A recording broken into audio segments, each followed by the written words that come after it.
নমস্কার বন্ধুরা। তে কালকে যতটুক জায়গা কাজ হয়েছে আজকে অতটুক জায়গা দেখাইমু। কালকে তো সিমেন্ট পালিশ মারা হয়েছে না, আজকে সিমেন্ট পালিশ মারানি হয়েছে। আর এদিকটা দেখিলাম, এদিকটা হয়ে গেছে, এখন খালি বেড়া ওড়া লাগতো।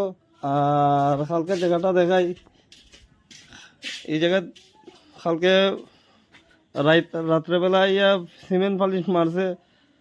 এদিকে সব জায়গাটা দেখাইলাই, এই জায়গাটা দেখিলাও।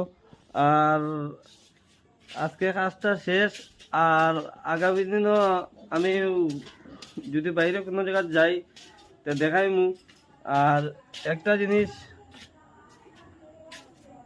বাফর জিদ আর রৈদর তেল দুইটা যদি জানতে পারো তে লাইফও সাকসেস হোক আর নাও, কিন্তু আর মানতে হয় না। আজকে লাগে অতটুকু, আগামী দিনও আবার দেখা হইব।